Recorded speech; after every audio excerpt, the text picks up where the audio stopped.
So when looking at multi-digit division, it's not really that different from single-digit division. So I got 512 and I need to divide it by 16.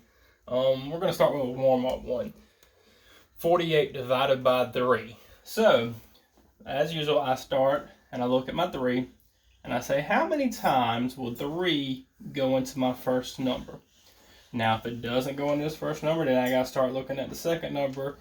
But in our case right here, it does go into the first number. 3 goes into 4. How many times? It goes in there 1 time. So then I say 3 times 1 is 3. Then I subtract these. 4 minus 3 is going to give me 1. Okay, I'm done with step 1.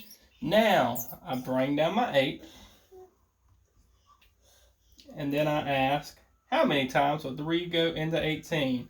And I know from my times tables facts that 3 times 6 is 18. So then I say, I like to go ahead and finish it all the way out to make sure there's no remainders.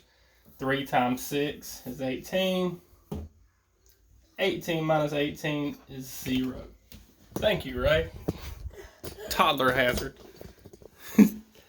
Alright, so when I'm looking at 512 divided by 16, it pretty much works the exact same way. It may require a little bit extra guess and check to it though. Alright, so I got 16. I can't separate this into a 1 and a 6. I've got to say, how many times will 16 go into 51? Alright. So, I don't know my 16 times table, so I got to start guessing. So, I'm going to go ahead, let's start guessing with 2. So, this will require some guess and check. So, I'm going to say 16 times 2. 6 times 2 is 12. Carry my 1. 2 times 1 is 2, plus 1 more is 3, so that's 32, so I know that's not it.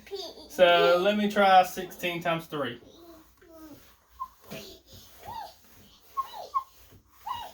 Alright. I probably want to erase this just so I don't get things mixed up. Always better to give yourself some room. Alright.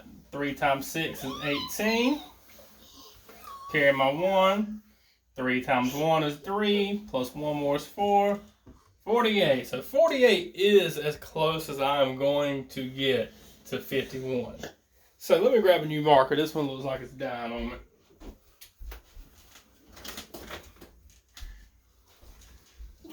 So 48 is as close as I'm going to get to 51, so I can use 3.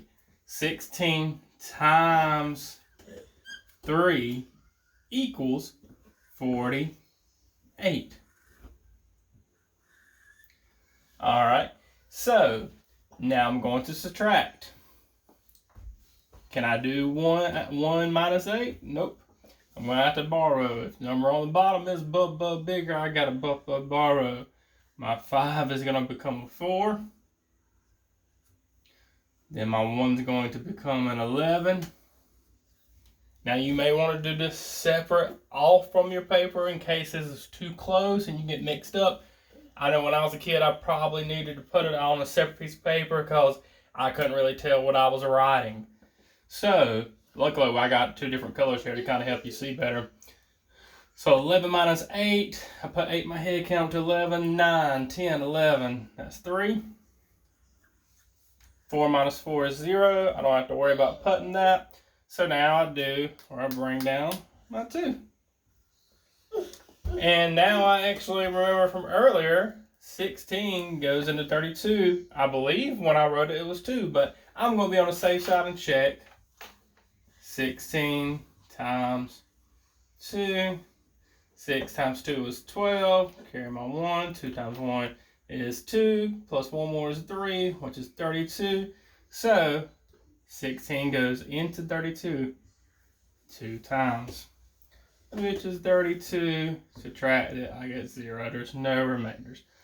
So this is just a simple more intro to double digit multiplication, really just, you kind of got to do a guess and check with your multiplication facts, because you don't know 16 timetables. I don't know 16 timetables, but you can kind of guess where it's at and just give you a good start there to see what's the closest you can get.